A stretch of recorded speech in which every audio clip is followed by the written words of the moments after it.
Yo! Kyle, you're behind barbecue, home of the green chili bacon rub. You are now tuned in to Grab 'em by the Brisket. Come on, man. Grab 'em by the Brisket.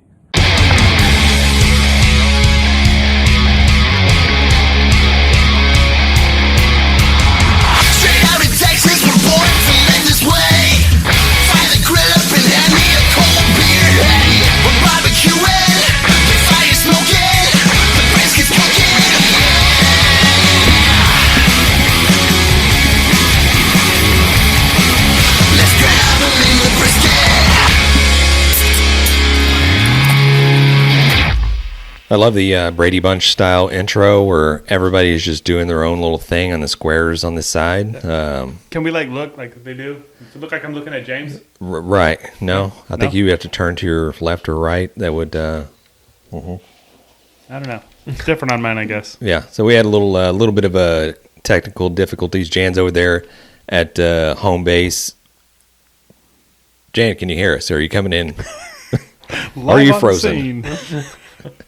Live from the Batcave. Yes, yeah, I am here at home plate, watching the bar. Yeah, I'm also watching the 52-inch flat screen and the cooler, which is 17 feet behind me. So yes, Jan's doing okay. I think this was Jan's plan all along, so he can continue to watch the game. Yeah.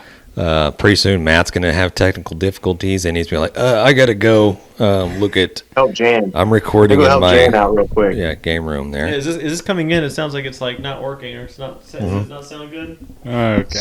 Right. So, hey, welcome to the Grabbing the Brisket podcast.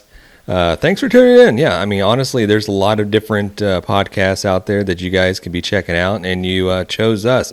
We definitely appreciate it. Let's get into it. So, earlier this week, we saw Mattress Mac get a little gangster.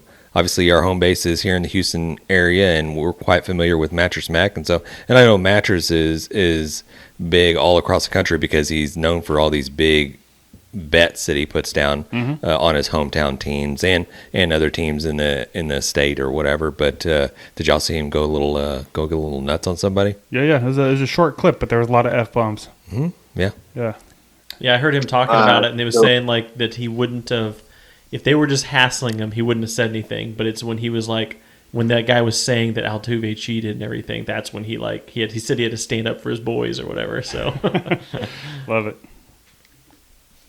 So I saw also there was a lady that called the police because her meat was supposedly undercooked. Did y'all see this? No. It's out of Raleigh, North Carolina. There's a little barbecue joint called Clyde Cooper's, and someone, I guess, purchased a plate of, maybe it was a barbecue sample. I don't know what it is. I know there's a lot of pork involved, and when they got it out into the car, probably eager to dig into it, and they noticed what they thought might have been undercooked meat. So little pink or what? Little pink. Okay. And then they went back inside, and I think Debbie Holt was the owner of the restaurant, and she's the one that dealt with this individual. And she explained to her how smoky meats work and how it can create like a pink hue on certain types of meat. Certain type of meats absorb that pink color a little bit more than others, and especially pork.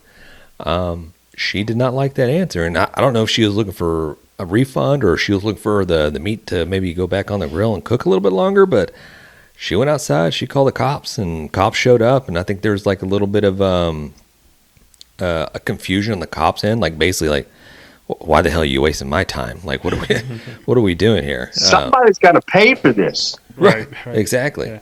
And then whatever article I was reading, I got to the bottom of it, and then you know how it kind of blurs out when they're like, all right, if you want to continue this, you got to pay more. And I was like, screw this. I'm not reading the rest of this shit. Yeah. Losers. So if you want to hear the rest of the story, I don't know. Search it out on the internet. Good luck. Yeah. Hit that subscribe button. Yeah. And then let us know what the story is. Correct. We could just use our imagination and we'll just know. Can we just pretend?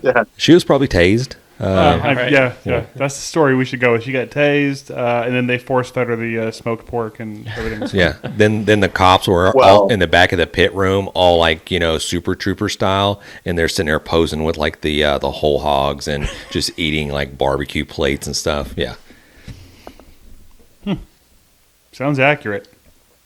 Yeah, and that's all I had for the intro of the day.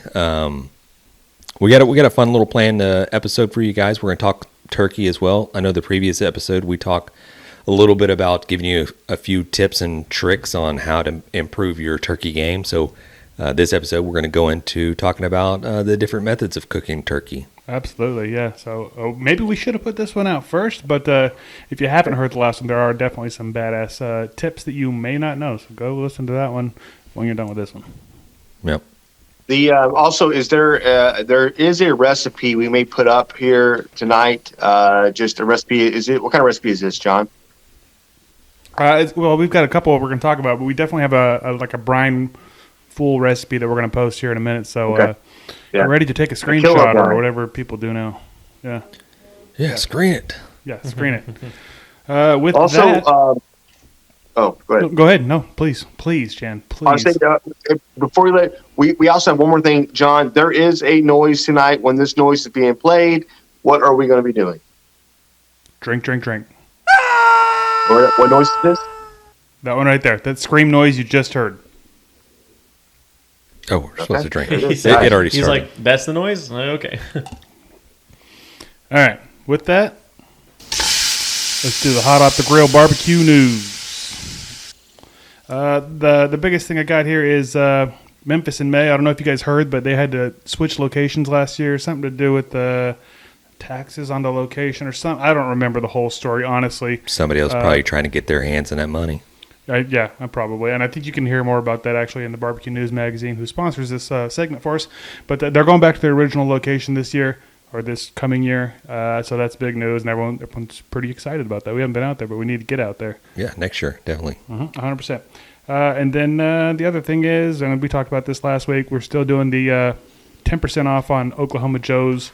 And the code for that is Holiday10, all caps, Holiday10. You get 10% off on pretty much anything Oklahoma Joe's, so slide over there. That's only till December 7th. So Yeah, if Get you don't use it, Listen, I mean, you're just throwing money away. I mean, please send me the 10% of money, and Right. I'll buy it for you, and I'll get the discount. that's right. But listen, if you're looking to get somebody, like, I am blown away by this Ryder Deluxe, right? This Ryder pit that it's at John's house that nobody can touch but John. I'm blown away by that thing. I'm blown away by this drum. Guys, I just cooked a brisket this last weekend. I literally looked at this thing 3 times. 3 times. I put it on, I came back and I pulled and wrapped it. I came back and I pulled it. That's how well this thing maintained during a monsoon, during like this drum, this Bronco. I mean, it outperformed what I thought. Anything I thought it was going to do. Even when I pulled it off, it could have went easily. I felt another 2 hours. nice. Yeah. Hey, bring it to my house. I'd like to try it. Yeah. I'll Never get it back. I'll meet you. Yeah, I feel like there's a And then, swap there. I know James has the reverse flow in his backyard, and you've had a great time with that one, right? I mean, some of the briskets you've pulled off of there have been some of the best briskets you've done in I don't know how long, James. Yeah, no, I mean, it's we've talked about it on our social media channels. Like, it's quite versatile. I mean, whatever you want to cook on there, whether you want to grill something, smoke something, reverse smoke something, because it has the option to move the smokestacks and put the baffle plates in there. I had a lot of questions when people asked when I posted one of the videos, how do you like that reverse flow method? How do you like those baffle plates in there? And I'm always like, it's great if you want to maintain an even temperature. It's great if you want to do low and slow type cooks. And then if you want to do, if you want to reverse it around and go the other way, it's a literally turn a wrench and that's it. Nice. So what we're hearing is Oklahoma Joe's is kick-ass. Use the discount code Holiday10. Get 10% off till December 7th. And the last thing I got, which is not really barbecue related, but it is kind of an announcement for us, is we recently joined the Oddpods Media Network, which is basically just a group of podcasts that try to help each other out, build each other up, spread the word. So you'll probably hear us plugging some other podcasts. And I've already listened to a few of them. I think they're fantastic. One of them from the middle, you guys know I talk about them all the time. I think they're great. Mm-hmm. But you'll hear more That's about right. that. We don't have a ton of info on that to share yet, but it's coming. Yeah. The main takeaway is that we're famous now. So That was all we needed. that's all we needed. So there it is. Awesome. Yeah. Any more news, John? That's what I got. Okay. There. The sizzle sound means we're done. That's you. the There you go.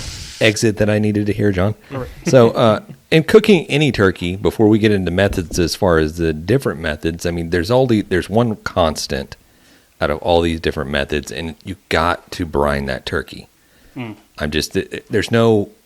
can't emphasize this enough. You have to brine it. If not, that bird more than likely is going to be dry and probably a little bit less flavorful. And then, yeah, John threw up the brine recipe that I'm not gonna say I came up with it all my own. I mean, I did a lot of research on the internet, but a lot of them are kind of comparable as far as the salt to sugar ratio. Right, very similar. And then the rest of it is like up to you, man. I mean, your flavors that you Very like. subjective. Correct. Yeah. You can throw in there. I mean, I wouldn't go like crazy different like flavors and whatever, but I mean, it's all up to what you're used to. Right. Yep. So if you're just listening to this, go slide over to the YouTubes and at least get yourself a picture of this. And it might help you. It'll definitely help you. Yeah, definitely. It might help you. It definitely will help you. I'm going to cut him out. Somewhere in between all that. Right. All right. So Yeah. let's skip right into fried turkey. I mean, it's one of the things Scouts on. that we've all experienced. We've all been a part of. We've all probably been a part of. Knock on wood. Those things can go wrong very quickly, depending on the safety methods that you don't practice. And one of them is making sure your bird is like thawed out completely, and make sure it's dried off completely, because you got Jan over there with his safety expert. I mean, when oil and water go together, I mean, Yeah, you don't want to do that. Oil and ice. That's how you burn your house down. Yeah. now you're staying at some really seedy Holiday Inn or something like that, or motel. Yeah. Yeah, last year I was frying a turkey for Thanksgiving, and I didn't like thaw it out properly all the way first, so there was still like ice in it, like, you know, an hour before I was going to be dropping this thing. So I was like scooping ice out of it and everything, trying to get as much as I could. So when I dropped that thing down, it was like a very, very slow descent into that oil. So like trying to keep that thing from popping as little as possible. It was still like just boiling over the place. So yeah, definitely make sure you at least thaw that thing out all the way too. All right. Well, I was going to ask for some pro tips from Matt, but it sounds like he's... Hey, those barbecue fails lead to knowledge. It's true. Yeah. So one of the tips on frying a turkey, you don't want to go super large bird. I mean, you definitely want to go a smaller bird, strictly just for the amount of time it takes you to cook this thing. Because and I think we may have a temperature to time ratio or whatever it is. But the larger the bird, the longer it's going to take to cook, and that means the outside is going to get way more crispier and well done before that inside gets done. So you want to stick to probably maybe a 10 to 15 pound range on that bird. Yeah, well, it's like 6 minutes a pound or 4 minutes a pound or something like that. It's about 3.5 minutes per pound, I think, if you're going at 350. So, and think about that. That thing is just, it's roasting in there. Right. On like a 20-pound bird. You know what I mean? Yeah. So the bigger bird you got, the legs are going to crisp up and fry a lot Yeah, faster and everything they'll be else. toast, right? Yeah, Yeah. definitely better to have a smaller one. Yeah. So And when you're starting that thing, if you're going to want to get it, if you're cooking at 350, you want to get it up to about 400 first before you drop that bird in there, because you're going to lose. Yeah, you'll definitely You're gonna lose lose some that temperature temperature. when it goes in. Mm-hmm. correct. And one good tip as far as how much oil to add to your pot, because all pots are made differently as far as the sizes that you're using. So when you have your bird, go ahead and fill it up with water, your pot full of water, and you have your frozen bird.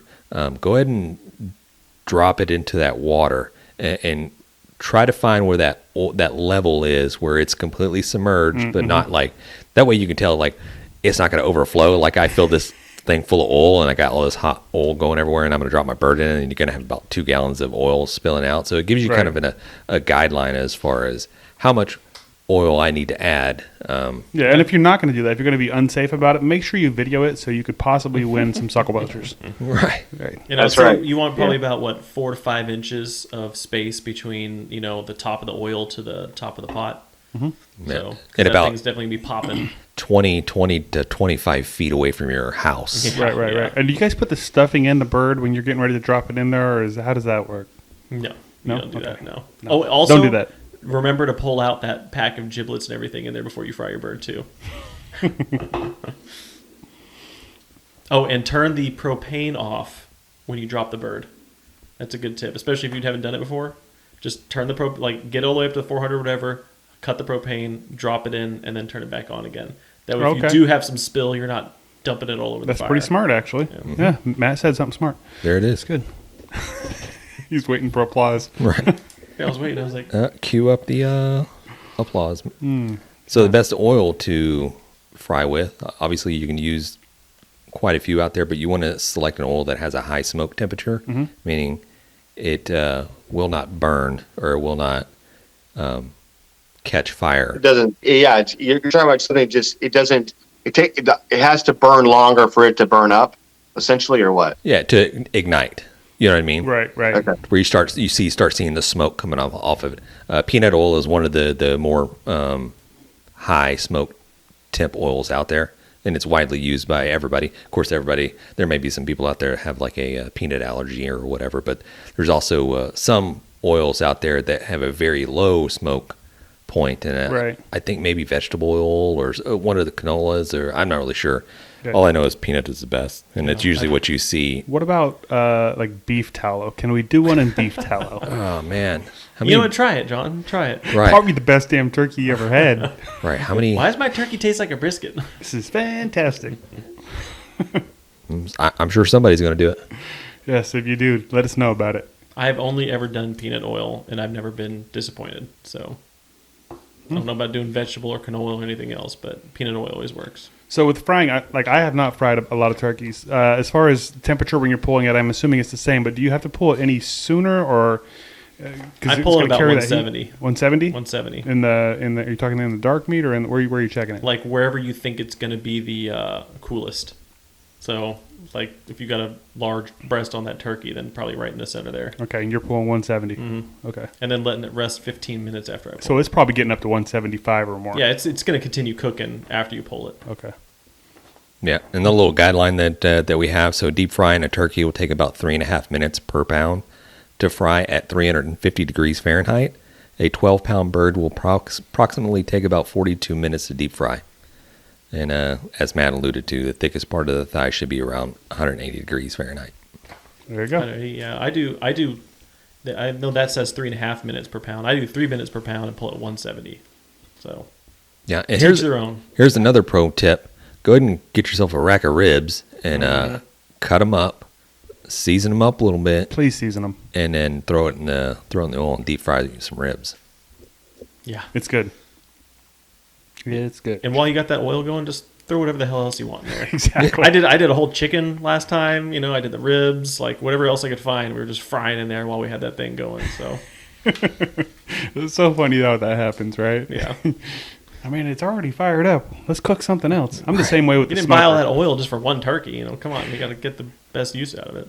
It's so funny. If I see a grill going and there's still a lot of charcoal, I'm like, we got to cook something else. Right. We can't waste that charcoal. That's funny. Anything else turkey-wise? I think we covered everything. I don't think there's anything left to know on fried turkeys. No, yeah, I think we're good on that. We're going to slide over to smoked turkey, which you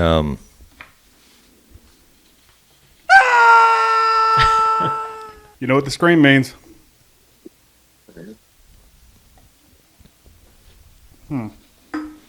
See, I think it's weird. Like you do some of the research, and again, I'm by no means an expert, but you know, when you smoke a turkey, it tells you that you can cook the bird to 165. But when you deep fry it, it's saying cook it to 180 or 170. But when you're deep frying, they're saying check it in the thigh. When you smoke it, are you still checking it in the thigh? Or are you checking it in the breast? I think you're supposed to check it in the thigh as well. I don't know. I've always checked it by the breast, and then honestly, I pull more like 160 and let it carry over. Yeah, maybe it's because it's like again, Maybe it's because you're only cooking this bird for like 42 minutes. So you got to take it up to a little bit higher temperature, as opposed to if you smoke one, it's probably going to take you like 2 hours or 3 hours or whatever. Right. Yeah, and when you smoke one, you definitely don't want to be running that thing at like you would a brisket, 225 or 250. You want to get that thing going a little warmer, right? I think so. Probably like 275 to 350 degrees is probably the most optimal temperature to do the smoked turkey at. Not end up with rubber skin. Yeah. I mean, yeah, that's probably like one of the worst things I'd say. Like I'm almost like even hotter. Like we do a spatchcock on Thanksgiving Day. Sometimes we're closer to 400 when we're putting that turkey on. Now I do know once we put the turkey on, the temperature's going to lower down a little bit, but definitely don't want that rubbery skin. When you smoke for about like 4 or 5 hours at a low temperature, that skin just becomes, I don't know, it's just not good. Yeah, no, I mean, some of those turkey skins can be pretty thick. And I know when I do the smoked turkey breast, I'll pull that skin off separately and I'll cook it separate and just make like these like chicken like crackling type pieces. So those are good. That may be an option for your Thanksgiving type deal, to not remove the skin, because you obviously want the skin in there to protect the meat. But afterwards, why not remove that skin? I mean, if it's rubbery, remove it, throw it back on the smoker, throw it back on the grill, and fire that thing up and get you some cracklings going. Hell yeah. So, yeah, I think smoking is my preferred method. I definitely like to, I don't know if you're getting ready to switch into this gear here, but doing the spatchcock. That's definitely the way I do it. Last year I did one where I actually split it like we do a chicken in a competition. And I actually treated it almost like a chicken. I glazed it and everything, but I'll get that video up again so folks can see it. But spatchcock. Yeah, spatchcocking, and I was going to tell you that, and we can combine spatchcocking and smoking, because it's usually what we do is we smoke the birds as well. But spatchcocking is cutting along both sides of the backbone of the turkey and removing the backbone, and then you open it up, smush it down to where it's completely flat. Tuck the wings up behind its, head that's not there, and then cook it that way. Everything's kind of flat. It probably takes you about an hour and a half or so to cook this bird. If you're cooking, like Jan was saying, 350 degrees, maybe 380, somewhere in there. It cooks it quick. All the meat is everything kind of in a level position where they all cook at a even temperature. So usually your meat's finished at the same time. I know every time I've done it, family members just ranting and rave over it. Like, how did you get it so juicy, or how did you get it so whatever? It's like, okay, well, you didn't cook it for 8 hours or whatever it is. Right. Now, whenever you when you spatchcock your turkeys, are you doing it on the smoker, or are you doing it like on a Weber over coals? I do. We've been doing them on the Weber. We've done it in a pit before, but they're all indirect heat. Yeah, same. I've done it on the pellet grills too. I'll probably do one this year on the Rider Deluxe. Try out, see how that goes. But okay. I'll run it hot. I'll run it like you said, 350, 375. I just think it's different on the Weber. I just think the turkey hits different on the Weber. I don't mind a smoked turkey like that. But if I'm going to smoke it, I'm only going to give it an hour smoke bath or something. But I want to put it back onto something that's going to be closer to 350. I think historically it's just done really well. Yeah. Some of the best turkeys I ever had in my life happened like 18 feet right there, I mean. Yeah. There may be something to the Webers where it kind of has that kind of convection type heating where the heat will rise up around that dome, and then it just rolls up around everything. So that may be something to it, because we've always had crispy skin, no issue with that whatsoever, and everything's always been tender and juicy. Yeah, I think you're right. Yeah, like you say, you could do it on an offset or a reversal or whatever, but you're going to want to make sure you're keeping that thing running hot. Yeah, and if you do put it on a smoker per se, you need to watch out, because, I mean, those tend to darken up quite a bit. 100%. So you may have to involve a little foil action, a little boating. A little tint. Correct. Yeah. And I made a little side note where I was like, the types of woods that you use to smoke your turkey, You got to be really careful with that. I mean, it depends on if you really like that real smoke flavor. But typically they like to say stick between your fruit woods. So your apples and cherries and stuff like that is a more milder smoke flavor. Right. And it really goes well with the mild protein of the turkey.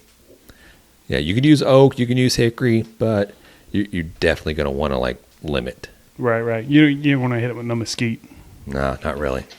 Gotcha.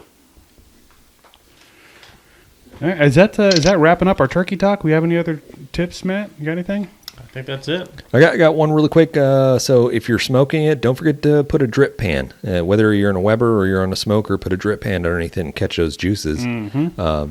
If you're not saving your juices to make some sort of gravy with it, then you're fucking up. Yeah. A, yes. B, it's also keeping your pit clean because those birds are going to drop a lot of grease, and that's something you're going to have to pick up and clean up later. So that'll keep your pit a little bit more cleaner. One thing we didn't talk about either was injecting them. So whenever I'm frying a turkey, last time I did 2 full bottles of injection into a single turkey. Well, damn. So, and everybody said it came out freaking fantastic. So I would do at least 1 bottle of a full injection. But I think I did one. It was like a Cajun flavored one, and Tony's then one? Yeah, and then there was a more buttery one, and I did both of those and just loaded that sucker up. Nice. Yeah. There you go. Last little thing is don't be afraid of some pink turkey meat, and then I'll preface that with you're safe as long as you have an accurate thermometer and you cook your bird to 165 degrees. This is smoking, so obviously smoking you're going to get like a little bit of a pink hue, especially in the maybe thigh area where there's not a whole lot of meat there to begin with, and so a lot of that smoke will kind of penetrate there. Mm-hmm. And just kind of we alluded to earlier with the crazy lady there in that barbecue restaurant in Raleigh, as long as your thermometer's accurate, you're good to go. Right. Well, according to the USDA. Yeah. So that's their disclaimer. So if you get food poisoning, it's not up to me. All right. Live on the edge a little. Come on. Right. Were you fixing to say something, Jen? yeah, listen. Obviously, I was going to go back to that story earlier. I don't know the lady that complained about her food being whatever, but You don't know her? also, no, I'm just saying I don't know about her mental status or anything else. But I'm just saying, if she didn't like it and she said, "Hey, this is not done for enough for me. I want my money back," or whatever the case may be, and it had to lead to an altercation, you're like, "What?" You know what I mean? Like, Right. Just give her money back and tell her to leave, or whatever. You know? It's like, I mean, get out. Yeah. Don't ever come back. Right. It's like that. It's pull like out your taser and tase them, but they don't get off the property. Like, all right, tase. right. You give them 1 verbal warning, please leave my property, and then 2, Sir, it's I'm tase. verbal warning you. Right. It's like that one guy. Well, it's not like that one guy. We talked about that story earlier in the year about this guy. Basically, didn't get his barbecue sauce when he went to. I went back with a gun. Yeah, he went back and I guess shot one of the He workers said, there. Somebody give me some barbecue sauce. Got to be some good sauce. Right. I'm like, I That hope he sucks. likes the barbecue sauce in prison. I mean, I don't even know if they have barbecue sauce in prison, but I hope they like it. Who says he's locked up? True. Yeah. Matt, go lock the doors. I want. Oh, something real quick before we jump into the next part. I was going to mention during the barbecue news, and I forgot. Barbecue Nation. If you guys aren't familiar with that show, it's a radio program / podcast. Our buddy JT over there and Leanne Whippen.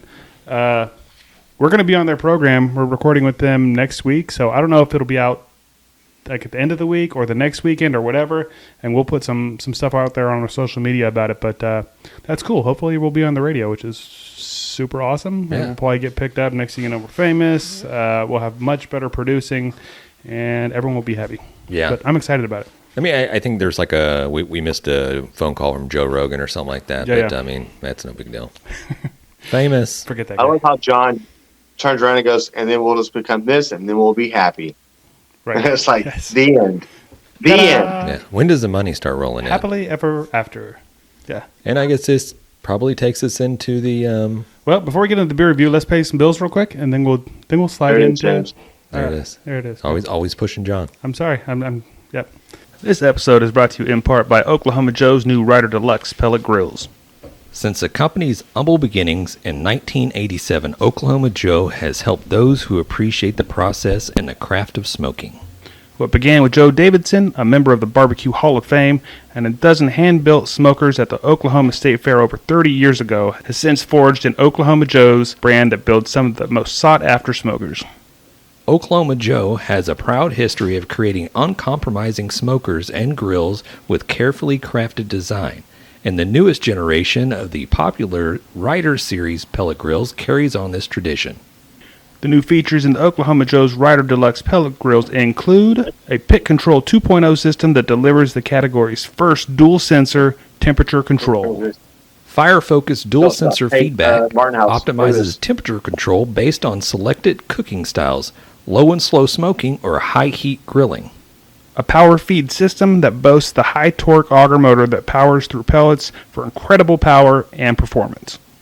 The new Ryder Deluxe series builds on several popular features, including smoke and sear modes, which features an impressive temperature range that runs from 200 degrees Fahrenheit to a searing hot 650 degrees Fahrenheit, and a 20-pound quick-draw hopper that allows unused pellets to be drained in seconds for simple storage, removal, and swapping of pellet flavors. Guys, if you want to find out more information about the new Ryder Deluxe series pellet grills from Oklahoma Joe, check out the Oklahoma Joe's website, and the link is in our description in the bio, and that's oklahomajoes.com. There you go. Now it is time. Grabbing the brisket. Beer review. And Hey, John. Yep.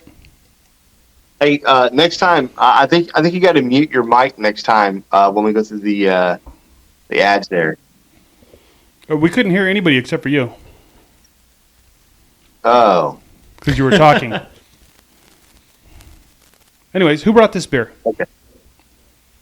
Who did bring this beer? James? I think James. I purchased it. I think John physically brought it over here. So we got another beer from the Martin House Brewing Company. John's got his. So we are officially now sponsored by Martin House, and I guess we're gonna keep saying that until they actually sponsor us. John, make this happen. I'm gonna try. I'm gonna call the other John, Martin House John. All right. So I've had one of these beers before, so I'm already kind of familiar with it. This is the Shell Shock from Martin House Brewery. This is a Imperial Stout with pecans, fudge, caramel, and vanilla. This is a 10% alcohol by volume, so this thing does have a little punch. Yep. It's good. Not to mention the badass can. I mean, Yeah. 10 points if you can name the Ninja Turtle. Leonardo. I can't see which color his thing is. Super dark. So. It's Leonardo. Is it blue? It's blue. Okay. It's Leonardo. And he's going up against Shredder, and you can definitely see you got Master Splinter up there in the high wire. Cool art can. I know probably longtime listeners of the Grabbing the Brisket podcast, when we first started doing beer reviews, I know Jan used to really cut down these beer manufacturers that use these little plastic wraps on their cans. But I think since then, Jan has kind of relaxed a little bit on It's it. kind of softened up a little bit. Yeah. Yeah. He's Not really, guys. less of a wiener. Yeah.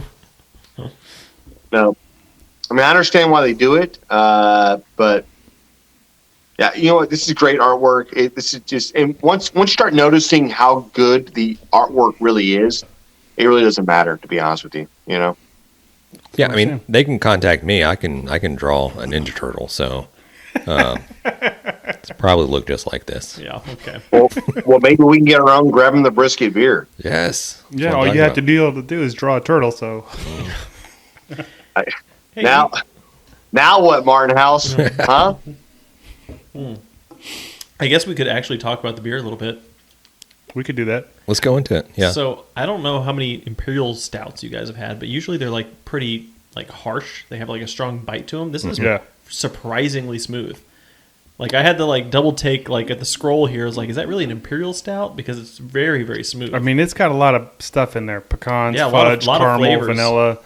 and it's 10%. Yeah, so. very, very smooth. But it leaves that little tingle on your tongue to let you know it is 10%. You know what I mean? That's that alcohol. You're like, that's tasty. That's different.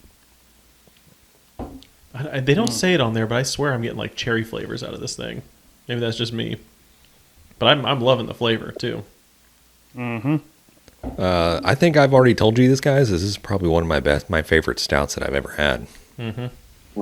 I agree with that. I think this might be my favorite Imperial Stout ever. Really? Yeah. It's good. I like it. I don't know if it's my favorite, but I like it. Yeah. I do like See, it. I think me and John just have just opposite, like, taste buds or whatever. What's that other beer you got stacked in your fridge? It's so good, and you're like, nah, I'm good.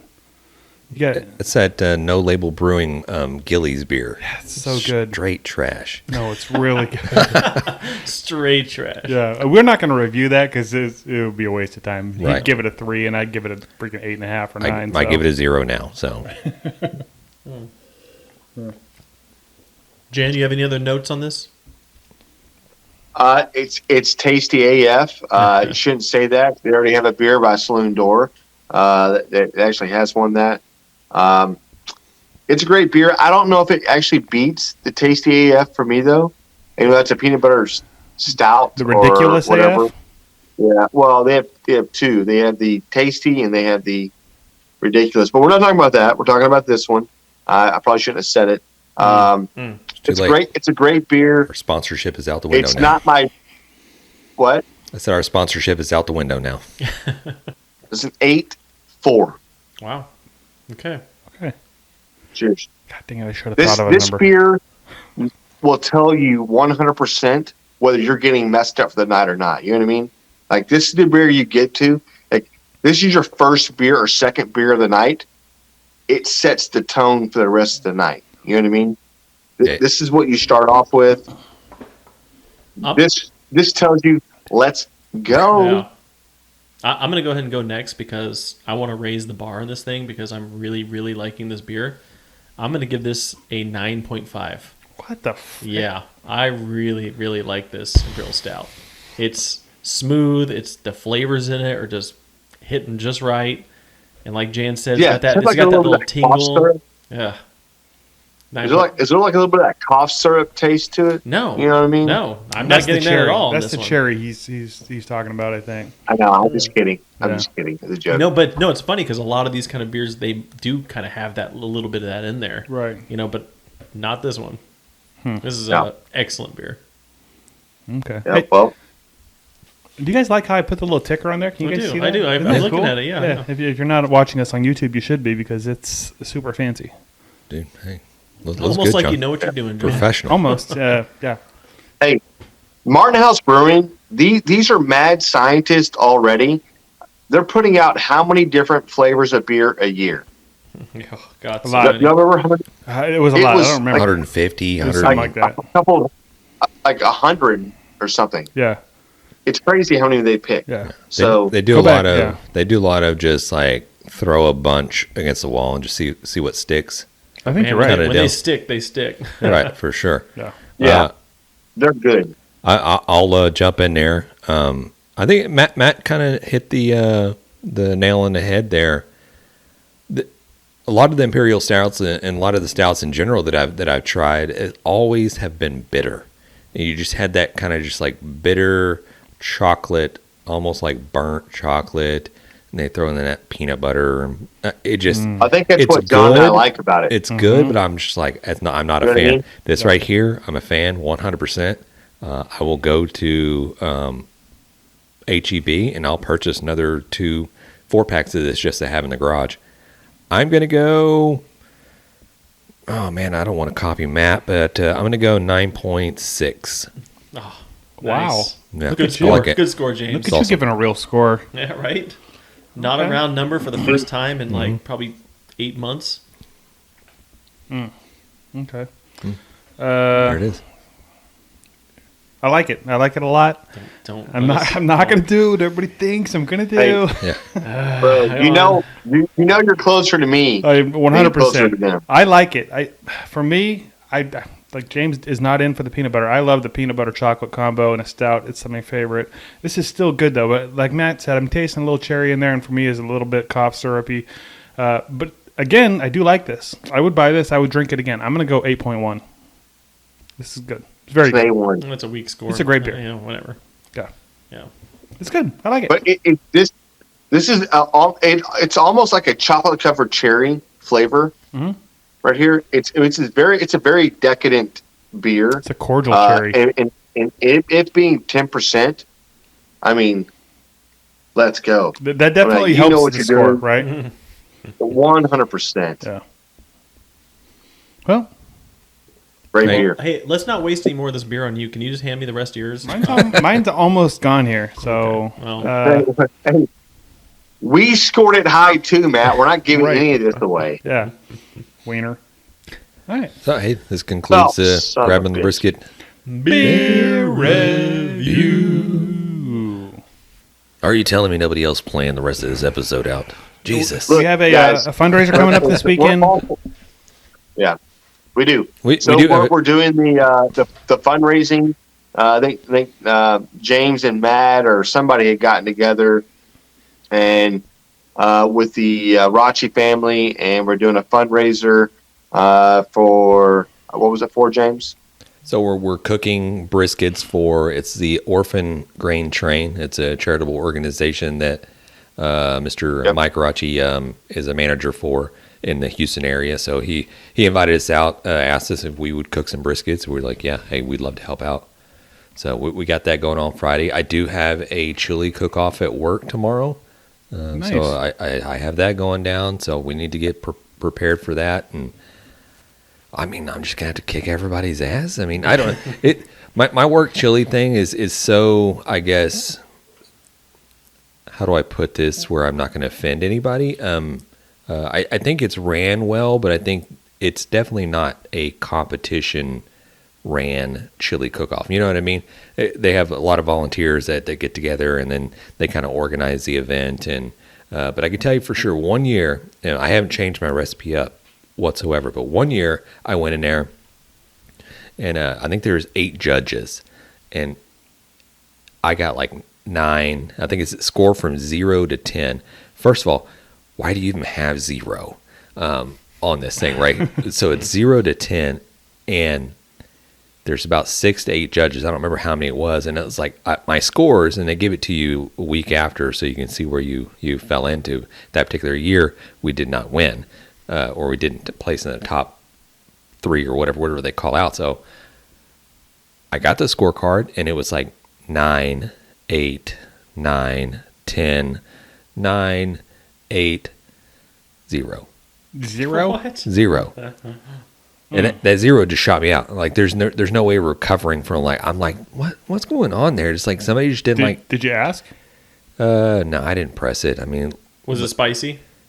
it wasn't spicy at all. Okay. I mean, So it we'll was do very stuff just like kind that. of Sounds rigged. in the middle type deal. Yeah. There's one guy, and let me ask you this. There's one guy, and I got a secret to his chili.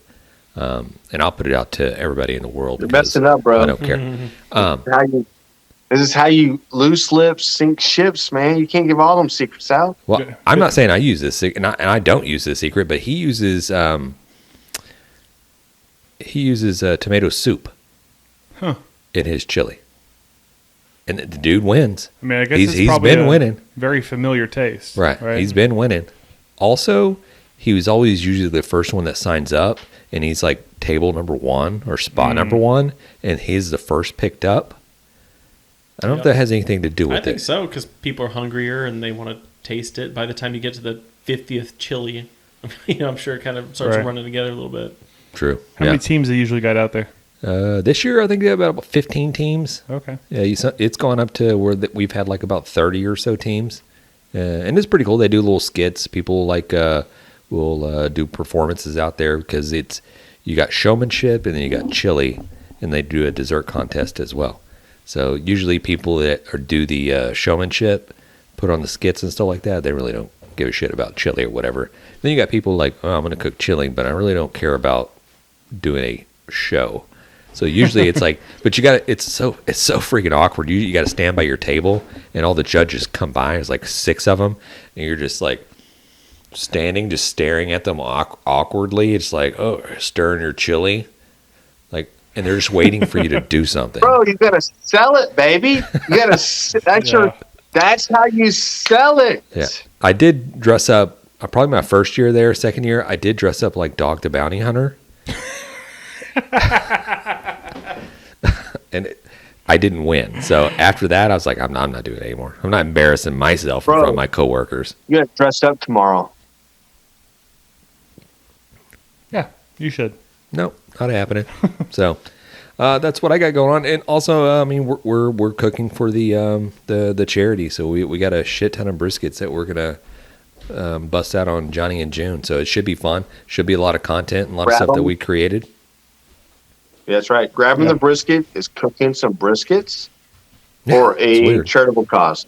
Yep. So, all right. Well, the Astros game is on. Can we call this thing a night and put a bow on it? Yeah. We don't have any wins, fails, or anything like that. I got nothing. Man, guys, hey, out there in the internet land, if you want to win a free bottle of Sucklebusters, all you got to do is shoot us a message. You can call us. Phone number is, John, can we put that on the screen? I can. I'll go ahead and put it out there, 434-829-2299. And to be fair, I do actually have some, but I don't have them ready. So no it's winner on the this screen week. right there. Yeah. Yeah. Yep. Yeah, that's fine. I mean, all you have to do is just either you can email us, you can send us a voicemail. You send us a voicemail, you're going to make it on the show. Yeah, you get top of the list if you do that. that. Yeah, you're gonna make it on the show, and you're gonna make it on one of our podcast episodes. So then you might be famous, just like us. So Right. Just kidding. Cheers, guys. I'm surprised we haven't got any more drink buzzers, John.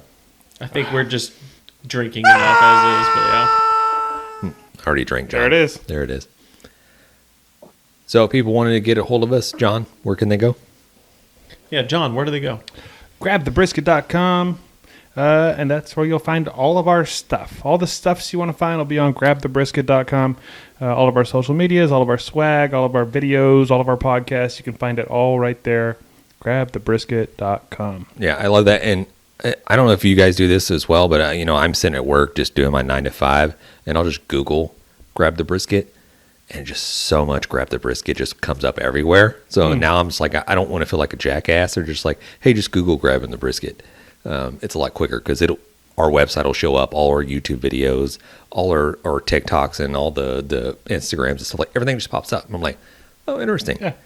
And I thumbed through 3 or 4 pages to see if there's any weird shit, but I haven't seen anything yet. So, also all of our beers on there. So if you're interested more in the beer side than the barbecue side, because we do talk a lot of beer, there's a lot of lists on there that'll tell you this is the beer to try. There's also a list that tells you this is not the beer to try. But a lot of recommendations. And if you know somebody from Martin House Brewery, please have them come contact us so we can talk about a sponsorship. Okay. Dang it, Bobby! Just grab the brisket.